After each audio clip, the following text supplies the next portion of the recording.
Guys welcome to our new vlog. Haneetha vlog എല്ലാവർക്കും ഇന്ന് നമ്മൾ പോവാൻ പോലെ വാക്കിംഗ് ചെയ്തുകൊണ്ട് കാളിമാത ബാബാ ബാലകനാഥ് മന്ദിർ ബാബാ ബാലകനാഥ് മന്ദിറിലാണ് നമുക്ക് പോവാം. ഭണ്ഡാരക്ക് കൂടെ ഹനി പറഞ്ഞതുമാതിരി ഞങ്ങളിവിടെ അടുത്തുള്ള ബാബാ ബാലകനാഥ് മന്ദിറിൽ അന്നദാനത്തിന് പോവാണ്. ഉച്ചയ്ക്ക് ഒരു 1:30 ആയപ്പോഴാണ് ഞങ്ങൾ പോകുന്നത്.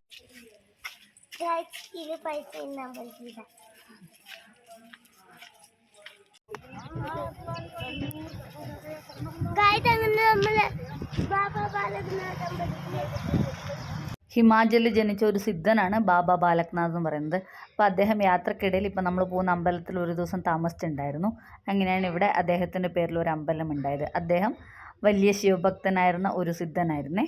പഞ്ചാബിലും ഡൽഹിയിലും ഹിമാചലിലും ഹരിയാനയിലൊക്കെ ആൾക്കാർ ധാരാളമായിട്ട് ഇദ്ദേഹത്തെ ആരാധിക്കുന്നുണ്ട്. എല്ലാ വർഷവും ചൈത്രമാസത്തിലൊരു പ്രത്യേക ദിവസം ബാബാ ബാലകനാഥിൻ്റെ അമ്പലത്തിൽ വന്ന് അദ്ദേഹത്തെ പ്രാർത്ഥിക്കുന്നതും ആരാധിക്കുന്നതൊക്കെ വളരെ വിശിഷ്ടമായിട്ടാണ് ഇവിടെയുള്ളവർ കാണുന്നത്. ആ ദിവസമാണ് ഇന്ന്. അപ്പോൾ അദ്ദേഹത്തിന് വേണ്ടിയിട്ട് അദ്ദേഹത്തിൻ്റെ പേരിൽ ഇവിടെ അന്നദാനം നടക്കുന്നുണ്ട്. പിന്നെ വിശ്വാസികൾ അവരുടെ ഇഷ്ടത്തിനനുസരിച്ചുള്ള ഓരോ സാധനങ്ങൾ ഇവിടെ വരുന്ന ഭക്തർക്ക് കൊടുക്കുകയും ചെയ്യും. കുറച്ച് നന്നായിട്ട് ആൾക്കൂട്ടമൊക്കെ ഉണ്ട്. ഇതേപോലെ നമ്മുടെ നാട്ടിലത്തെ പോലെ തന്നെ ഉത്സവത്തിന് വരുന്ന പോലെ കടകളൊക്കെ വന്നിട്ടുണ്ട്. അപ്പോൾ ഹനി അതിനകത്ത് എന്തെങ്കിലുമൊക്കെ വാങ്ങിക്കണം എന്ന് പറഞ്ഞ് ബഹളം വെച്ച് ഓരോന്നൊക്കെ നോക്കുന്നുണ്ട്. പക്ഷെ ഒന്നും വാങ്ങിച്ചു കൊടുത്തില്ല. ഇതാണ് അമ്പലം. നമ്മൾ അമ്പലത്തിലെത്തിയിട്ടുണ്ട്. അപ്പോൾ ഉത്സവമായതുകൊണ്ട് പ്രത്യേക ദിവസമായതുകൊണ്ട് തന്നെ നന്നായിട്ട് ഡെക്കറേറ്റൊക്കെ ചെയ്ത് വെച്ചിട്ടുണ്ട്.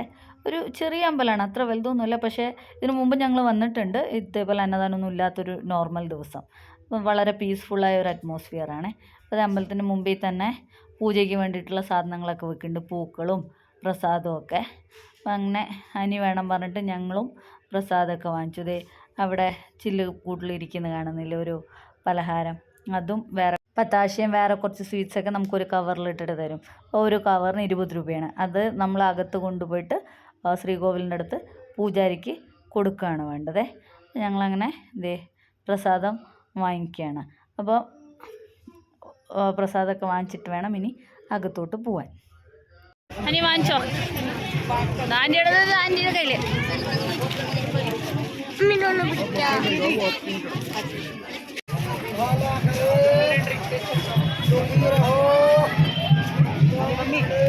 अपने अल्लाह मैंने तो आई नहीं थी वहाँ से। नहीं अभी तो हम भी मंदिर में पहुँच रही है, दर्शन के लिए जा रहे हैं अंदर। आ जाइए चलो जी, चलो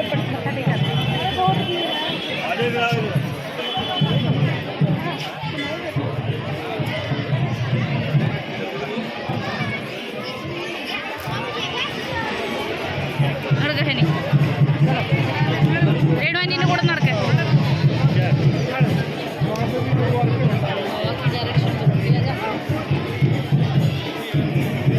അങ്ങനെ ഞങ്ങൾ അമ്പലത്തിൻ്റെ ശ്രീകോവിലിൻ്റെ മുമ്പിലെത്തി.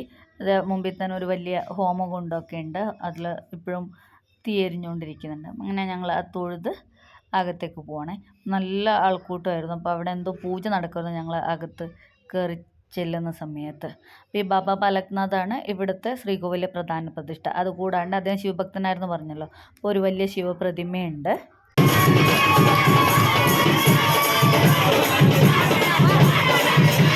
ബാബാ ബാലകനാഥിന് ശിവനെയും കൂടാതെ കൃഷ്ണനും ദേവിയും ശ്രീരാമനും ലക്ഷ്മണനും സീതാദേവിയും ഒക്കെ ഉപദേവന്മാരായിട്ട് ഇവിടെ ഉണ്ട്.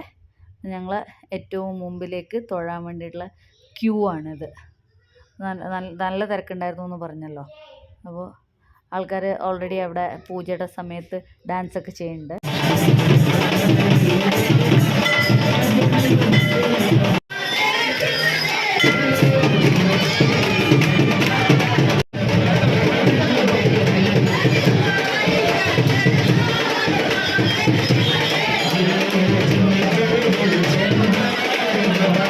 അങ്ങനെ ഞങ്ങൾ നടന്ന് ശ്രീകോവിലിൻ്റെ ഏറ്റവും മുമ്പിലെത്തി.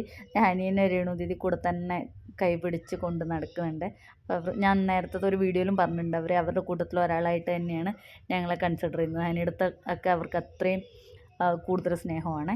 അങ്ങനെ ഞങ്ങൾ ഇത് തൊഴുതിട്ട് പുറത്തിറങ്ങി. ഇനി അന്നദാനത്തിന് വേണ്ടിയിട്ടുള്ള സ്ഥലത്തേക്ക് പോവുകയാണ്. നമ്മൾ ലെഫ്റ്റ് സൈഡിൽ തന്നെയാണ് അന്നദാനത്തിന് വേണ്ടിയിട്ടുള്ള പന്തൽ. അപ്പോൾ ഞങ്ങൾ കുറച്ച് ലേറ്റായില്ലേ വരാൻ, 2 മണിയൊക്കെ കഴിഞ്ഞു. അപ്പോഴത്തേക്ക് ഓൾറെഡി ആൾക്കാരൊക്കെ ഇരുന്നുണ്ടായിരുന്നു. കണ്ടോ, ഇപ്പം തന്നെ നിറയെ ആൾക്കാരൊക്കെ സ്ഥലം പിടിച്ചിട്ടുണ്ട്. പിന്നെ ഇവിടെ ഇതേമാതിരി നിലത്ത് ഷീറ്റ് വിരിച്ചിട്ട് അതിലാണ് ഭക്ഷണത്തിന് വേണ്ടി ഇരിക്കുക. നേരത്തെ നമ്മൾ കുറേ നാൾ മുമ്പ് കാളിമാതാ മന്ദിറിൽ ഇതേമാതിരി അന്നദാനത്തിന് പോയതിൻ്റെ വീഡിയോ ഇട്ടിട്ടുണ്ട്. അത് കണ്ടുള്ളവർക്ക് മനസ്സിലാവും. അവിടെയും ഇതേപോലെയായിരുന്നു. അങ്ങനെ ഞങ്ങൾ ചെല്ലുമ്പോഴത്തേക്കും ഞങ്ങൾക്കായിട്ട് കുറച്ച് സ്ഥലം ഉണ്ടായിരുന്നു. അങ്ങനെ ഞങ്ങളത് അവിടെ ഇരിക്കുകയാണ്. ഇരുന്നിട്ട് അങ്ങനെ കുറേ സമയം ഇരുന്നു. പക്ഷേ കുറേ നേരം ഇരുന്നിട്ടാണ് ഞങ്ങൾ 1:45 ആയപ്പോഴത്തേക്കും 1:45 2 മണിയായപ്പോഴത്തേക്കും ഇരുന്നതാണ്. പക്ഷേ ഭക്ഷണം കിട്ടിയപ്പോഴത്തേക്കും ഏതാണ്ട് 3 മണിയൊക്കെ ആയി. ഇതിപ്പോൾ ആദ്യം അവർ പ്ലേറ്റ് കൊണ്ടുവരുന്നുണ്ട്. പേപ്പർ പ്ലേറ്റ് അല്ല, ഇലയും കൊണ്ടൊന്നും ഉണ്ടാക്കി മധുരത്തെ ഒരു പ്ലേറ്റാണ്. ഹനി ഏകദേശം ആ സമയമാകുമ്പോഴത്തേക്കും ഹനിക്ക് മടുത്ത് കുറച്ച് ഇറിറ്റേഷനൊക്കെ കാണിച്ചായിരുന്നു. അപ്പോഴത്തേക്കും ഭാഗ്യത്തിന് കൊണ്ടുവന്നു. ഇത് അവരുടെ സബ്ജിയാണ്. സബ്ജി എന്ന് പറഞ്ഞ ഒരു കറി, ഉരുളക്കിഴങ്ങിൻ്റെ കറിയാണ് ഈ വിളമ്പുന്നത്. അതിന് ശേഷം ഉരുളക്കിഴങ്ങ് കറിക്ക് ശേഷം പിന്നെ അപ്പോഴത്തേക്കും അവർ ബേസൻ്റെ ലഡു, അതായത് കടലമാവിൻ്റെ ലഡു കൊണ്ടുവന്നു. ഇതൊക്കെ ഓരോരുത്തർ ഡിവോട്ടീസ് അവരുടെ ഇഷ്ടത്തിനനുസരിച്ച് കൊടുക്കുന്നതാണ്. അതിനുശേഷം മിനറൽ വാട്ടറാണ് കൊണ്ടുവന്നത്. ഒരു ഗ്ലാസ്സിൽ, അത് സീൽ ചെയ്തിട്ടുള്ള ഗ്ലാസ്സിലാണ് ഇവിടെ വെള്ളം ഡിസ്ട്രിബ്യൂട്ട് ചെയ്യുന്നത്. അപ്പോൾ കഴിഞ്ഞ വർഷം ഞങ്ങൾ ഇവിടെ അന്നദാനത്തിന് വന്നിട്ടുണ്ടായിരുന്നു ബാബ ബാലക്നാഥ് മന്ദിറിൽ. അപ്പോഴും ഈ സെയിം സിസ്റ്റം തന്നെയായിരുന്നു. എനിക്ക് വേണ്ടെന്ന് പറയില്ലേ? പറയാം. ഈ കൊണ്ടുവരുന്നത് മത്തങ്ങ കറിയാണ്. നല്ല മധുരമുള്ള, അത്യാവശ്യം നല്ല ടേസ്റ്റൊക്കെ ഉള്ള ഒരു കറിയാണ്. പക്ഷേ ഹനിക്ക് കഴിഞ്ഞ വർഷം വന്നപ്പോഴും ആ കറി ഇഷ്ടമായില്ല. അതുകൊണ്ടാണ് ഹനി നേരത്തെ എനിക്ക് വേണ്ടാന്ന് പറഞ്ഞത്. പിന്നെ ഞങ്ങൾക്ക് കൊണ്ടുവന്ന് തന്നത് ജിലേബിയാണ്. അതും ഹനിക്ക് ഇഷ്ടമുള്ള സാധനം. ഹനി നേരത്തെ കൈ നീട്ടി നിൽക്കുന്നുണ്ട് ജിലേബിക്ക് വേണ്ടിയിട്ട്. അങ്ങനെ 2 സബ്ജിയും ജിലേബിയും ലഡുവും കിട്ടി. അതിനുശേഷം പൂരി കൊണ്ടുവന്നു. പൂരിയാണ് ഇവിടുത്തെ പ്രധാന ഭക്ഷണം എന്ന് പറയുന്നത്. നമ്മുടെ നാട്ടിലെ പോലെ ചോറും കറിയും ഒന്നുമല്ല തരുന്നത്. ഇവർ പൂരി, സബ്ജി അങ്ങനെയൊക്കെയാണ്. പിന്നെ ചില സ്ഥലത്ത് പോകുമ്പോൾ ചോറും കൂടി കിട്ടാറുണ്ട്. ഇവിടെ പക്ഷെ പൂരിയാണ്. ഇതാണ് ബാബ ബാലക്നാഥ് മന്ദിരത്തെ അന്നദാനത്തിൻ്റെ മെനു. പൂരിയും ഉരുളക്കിഴങ്ങ് കൊണ്ടുള്ള ഒരു കറിയും പിന്നെ മത്തൻ കൊണ്ടുള്ള ഒരു കറിയും. അതുകൂടാണ്ട് 2 സ്വീറ്റ്സ് തന്നിട്ടുണ്ടായിരുന്നു. കടലമാവിൻ്റെ ലഡുവും പിന്നെ നോർമൽ യെല്ലോ കളർ ജിലേബിയും. അതിന് ശേഷം നമ്മളതൊക്കെ കഴിച്ച് തീരുമ്പോഴത്തേക്കും ഇവിടുത്തെ ഭഗവാന്റെ ഏറ്റവും പ്രധാനപ്പെട്ട പ്രസാദം എന്ന് പറയുന്നത് റവ ഹൽവയാണ്. അപ്പോൾ നിങ്ങൾ ഏത് അമ്പലത്തിൽ പോയാലും അവിടുത്തെ പ്രധാന പ്രസാദം, നോർത്ത് ഇന്ത്യയിലത്തെ ഓൾമോസ്റ്റ് എല്ലാ അമ്പലങ്ങളിലും പ്രധാന പ്രസാദം എന്ന് പറയുന്നത് ഈ റവയും കൊണ്ടുള്ള ഹൽവയാണ്. അത് ഹനിക്കിഷ്ടമല്ല ആ സാധനം. അപ്പോൾ അതാണ് ഹനി നേരത്തെ വേണ്ടെന്ന് പറഞ്ഞ് കൈ കാണിച്ചത്. പക്ഷേ അതിന് മുമ്പേ അത് അവർ വിളമ്പി ഉണ്ടായിരുന്നേ. അങ്ങനെ ഞങ്ങൾ ഇത് ഭക്ഷണമൊക്കെ കഴിച്ച് തിരിച്ച് പോകാൻ വേണ്ടിയിട്ട് റെഡി ആയി നിൽക്കണം. അപ്പോൾ ഞങ്ങളുടെ 2-3 ഫ്രണ്ട്സും കൂടി വരാനുണ്ടായിരുന്നു. അവരെ വെയിറ്റ് ചെയ്യണേ. അപ്പോൾ ഇത്രയേ ഉള്ളൂ ബാബ ബാലക്നാഥ് മന്ദിരത്തെ അന്നദാനത്തിൻ്റെ വിശേഷങ്ങൾ. ഞങ്ങൾ ഭഗവാന്റെ പ്രസാദമൊക്കെ കഴിച്ചിട്ട് തിരിച്ച് പോവാണ്.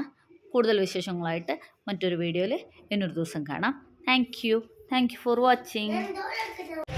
അനിമനെ കൂടെ തന്നെ നടക്കണേ. നടക്കേ അത് ഞാൻ പോകുമ്പോൾ വാങ്ങാം.